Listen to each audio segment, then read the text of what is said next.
धन्यवाद। मैं असलम शेख और आप देख रहे हैं न्यूज़ परफेक्ट। इस समय जो देश में चल रहा है, जो देश की हालात है, सिचुएशन है, इस सिचुएशन और हालात को देखते हुए महाराष्ट्र के रत्नागिरी संदगर गांव में 100 साल की शपथ ली गई 3 धर्मों के लोगों ने, मुस्लिम, हिंदू और बौद्ध, जिसमें से मुसलमानों की आबादी की परसेंटेज 40% है और हिंदुओं की 40 और 20% है बुद्ध की। उन्होंने मिलकर ये शपथ ली कि हम 100 साल तक एक साथ ही रहेंगे, एक साथ चलेंगे, एक साथ पिएंगे। तो देश की हालात को देखते हुए उन्होंने जो शपथ ली है और इस शपथ से दूसरे को भी शपथ लेने की प्रेरणा मिल रही है और वो दे भी रहे हैं कि दूसरे को भी ये शपथ लेनी चाहिए।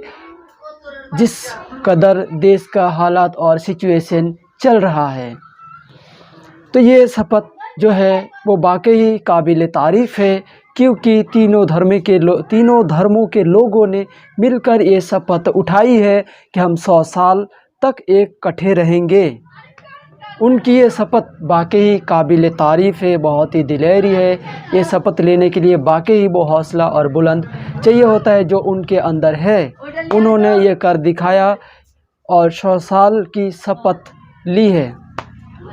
तो वहीं कल अमित शाह जी पश्चिम बंगाल को आए थे, पश्चिम बंगाल के सिलीगुड़ी में, और उन्होंने आते ही फिर से वही सीए और एनआरसी के मुद्दे को छेड़ दिया। उन्होंने क्या कहा, पहले आप ये सुन लीजिए। सीए के बारे में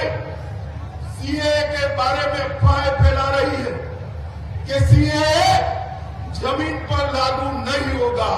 मैं आज कहकर जाता हूं, कोरोना की लहर समाप्त होते ही सीए को हम जमीन पर उतारेंगे और हमारे भाइयों को मान्यता देंगे। कान खोलकर तृणमूल वाले सुन ले, सीए वास्तविकता था, वास्तविकता है और वास्तविकता रहने वाला है। तो आपने देखा जो उन्होंने क्या कहा, मगर शायद अमित शाह जी को ये बात पता नहीं या वो भूल गए कि पिछले इलेक्शन में किस तरह से पश्चिम बंगाल के लोगों ने किस तरह से बीजेपी को धकेलते हुए टीएमसी सरकार बनाई।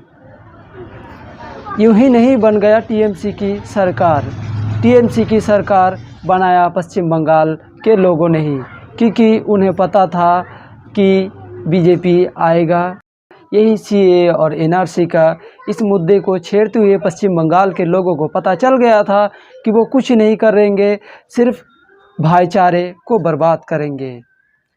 आज हम उदाहरण दे रहे हैं महाराष्ट्र के रत्नागिरी ज़िले का, मगर पश्चिम बंगाल उनसे पीछे नहीं है। पश्चिम बंगाल के लोग हिंदू, मुसलमान, सिख, ईसाई, बौद्धिज़्म, सब धर्म के लोग एक साथ मिलकर चलते आ रहे हैं और हमेशा चलेंगे। ये बात शायद उनको पता नहीं कि पश्चिम बंगाल के लोग हिंसा नहीं चाहते हैं। पश्चिम बंगाल के लोग आपस में मिलजुल कर रहना चाहते हैं, मिल बांट कर खाना चाहते हैं, मगर ये बात अभी तक अमित शाह जी को समझ में नहीं आ रहा है। फिर वो दोबारा से दोहरा रहा है। शायद उनको ये बात पता ही नहीं। उनको फिर से दोबारा याद करना चाहिए कि पश्चिम बंगाल में किस तरह से टीएमसी की सरकार बनी।